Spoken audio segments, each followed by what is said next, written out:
So, next step ay sa login form naman kita. Sa sign up ano eh. So, sa sign up, may duwa na choices ang student if ma-sign up sila as CWTS student or LTS student.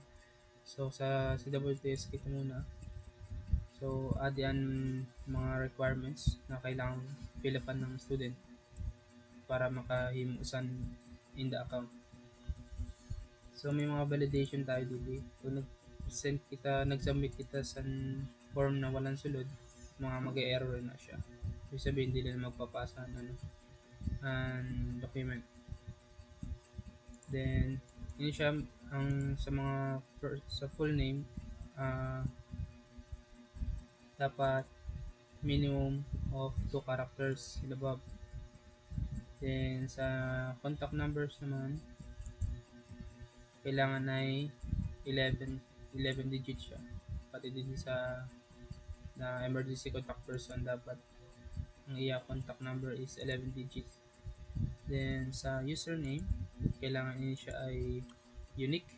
So, dili babatunon sa natin system if may kaparehas ng username na ginamit ng said na estudyante. Then, sa password, and confirm password, minimum of 6 characters dapat din siya. Then, dili same man. Then, dapat magkaparehas an duwa. Kung ano ang gibutang mo di, amo man dapat ang maibutang mo di. Kaya kung dili, mag-error siya. So, ma-input kita ng sample data. So, gamit ako ng extension. No? Kung kailangan mo sa ng extension, punta ka sa Chrome, search mo lang fake filler extension. Yan. Then, click mo ini na may blue icon. Then, install. Tapos, install mo na ina siya. Then, so, i-click ko na ito, no? Yan. Kompletuhin lang natin yan siya. Send ko ng walang giveaway. So, yan, may error. So, sabi the contact number must be exactly 11 numbers. So, dapat 11 siya. 5, 7, 9, 11. Same man didi. 5, 11, 9, 7. Diba? Tapos, if dili parehas ang ating password, dua. Yan. Tanglang ko din ng username, then password.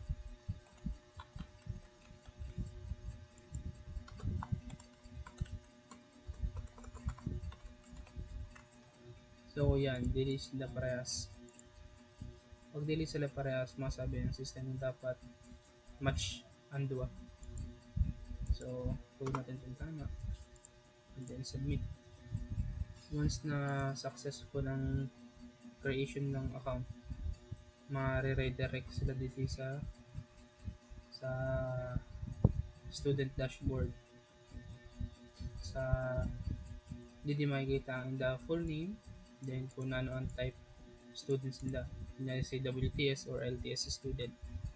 Tapos dito sa baba, makikita nila ang the information, and yung education information naman like college, year level, course, and major.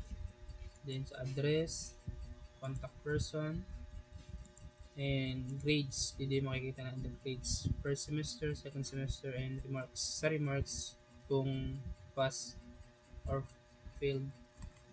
Tapos dito naman sa settings, didian logout button. So pag logout, mag-logout na siya. Mare-redirect siya dito sa login form. So sa kung mag-register man kita as LTS student, same lang ang process. Same lang ang process. So, di na gagawin yun. So, malagin kita, no? Kunyari, Edgardo. So, pag mali ang ginamit ko na account, ma-prompt ang ating system na invalid username or password. So, dapat gamitin natin ang tama. Yan. Yan. So, Si system na ang bahala mag-determine kung isa kang CWTS student or LTS student. So, ang login nila, ang isa lang ang login form sa ni. Mapa admin, mapa LTS student, mapa CWTS student, isa lang ang login form.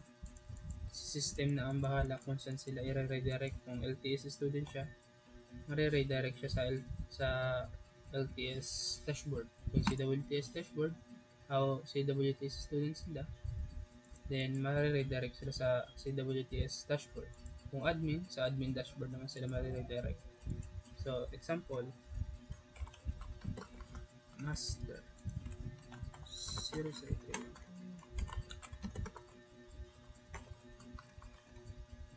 submit. So, ini siya, CWTS student. Then, if mag-login naman kita ng LTS student, like, ano ba?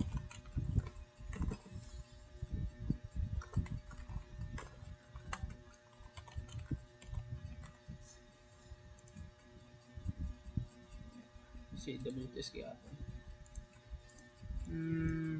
Ano ba natin si LTS sa account? Check lang kita para may magamit tayo.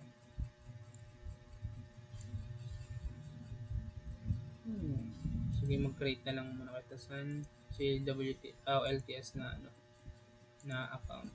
So, create data muna.